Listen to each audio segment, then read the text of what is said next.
Four qualities of every great coach. Do you have them? We're going to tell you what we think is the most important one at the end. That's Susie Edwards, and I'm Angie Robertson. And at Seer, we believe in the power of practical tools to coach effectively.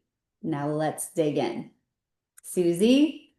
Number one, being a great listener. And I don't mean just hearing the words, but actually absorbing what your client is saying, allowing your client to feel seen and heard, and knowing your client well enough that you know how to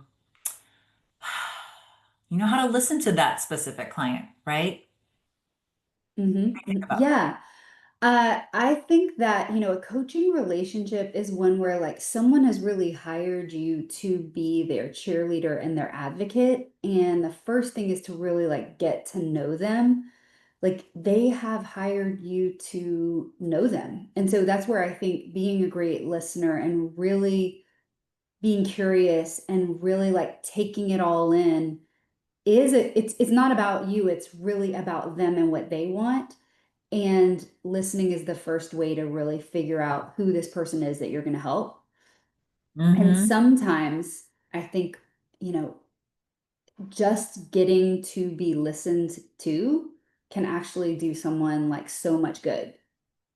Exactly. Totally. And hearing the unsaid.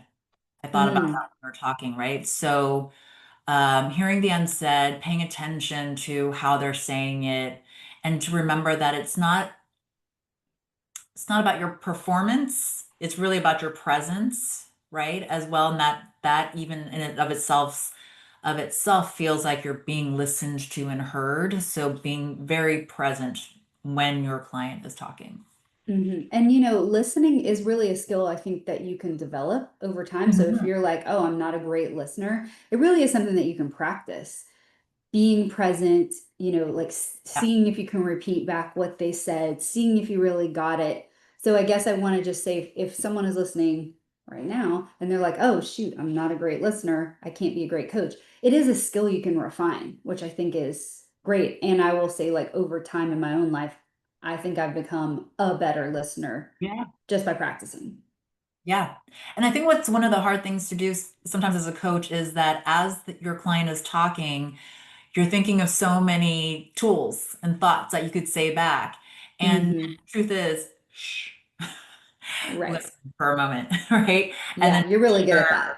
yes, thank you. And then just make sure that you've heard the whole story or what they're telling you before you jump in. Otherwise, you're just cutting them off the whole time. Hmm. Yeah. Yeah. All right. What about you?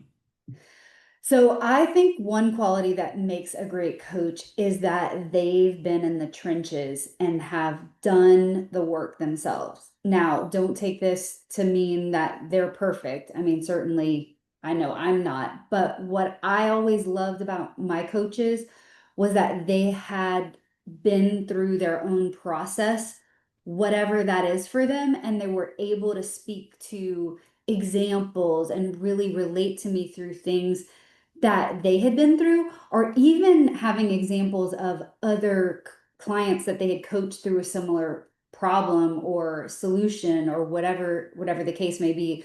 But that was just really good to have like the knowledge, like, okay, wait, someone's been through this before. Yeah. So I really loved that relatability. Yes. And it always made me feel like, oh, I'm not the only one, you know? So, yeah, yeah, that's a good connection point.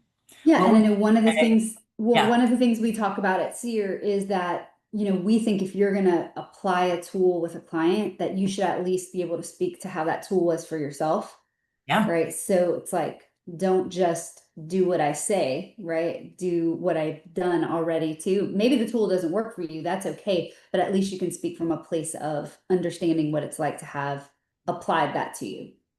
yeah. And I think you were telling me this before too, that like you really worked on your career in the area of your career. So you really have a lot of knowledge and coaching Yes. expertise around that area as well, right? Yeah, I literally came for help with my career, and it wasn't to be a coach. It was help in a different niche and going through the exercises of figuring out how to move to a different place in my own career really has come in handy time and time again with other clients. Mhm. And, maybe we're not talking about career, or maybe we are, but still, like we were saying, the process of having been through it and worked through your own stuff has allowed for that relatability. I know Yeah. you worked on, you said relationship a lot before, and so you were able to relate to people with that.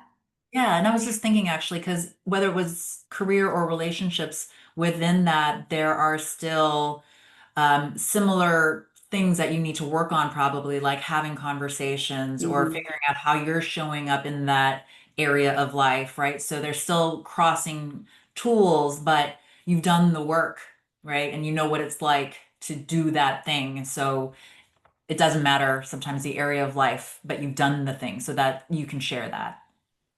Yeah, I actually um, often think that a tool, if it's a really good tool, it actually can be applied no matter what you're working on, just in Yeah. its own like nuanced way. So that's another thing too. If you're experienced with the tools that you really like, I think you can use them in a lot of various problem solving situations with your clients.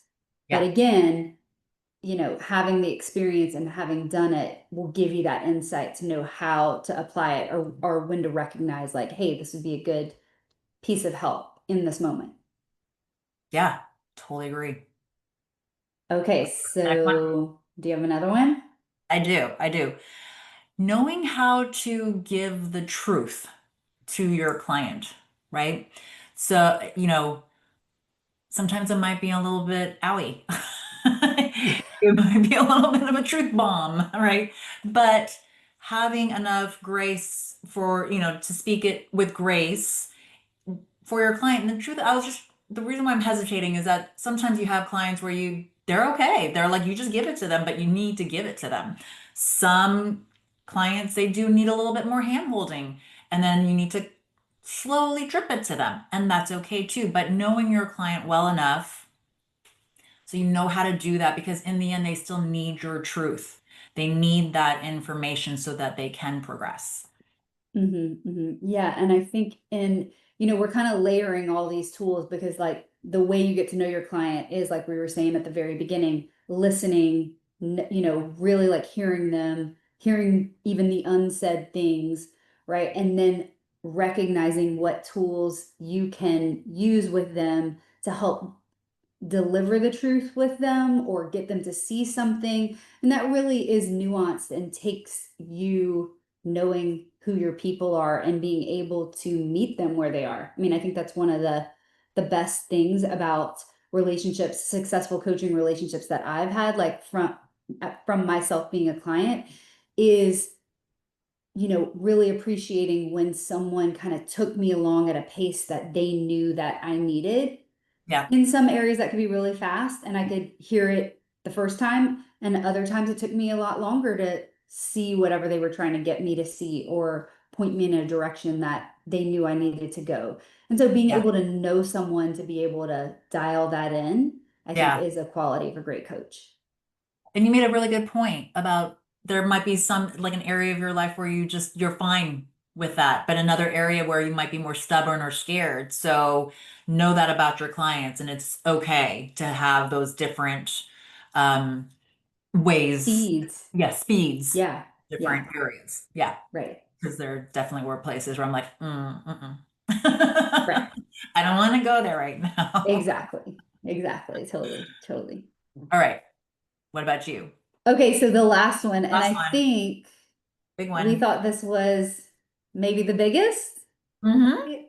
Biggest quality, or the quality that makes the best coach, I Yep. think, is remembering that as a coach, it's not about you. To really like leave your ego at the door. You Mhm. are here to serve, to listen, to help that other person.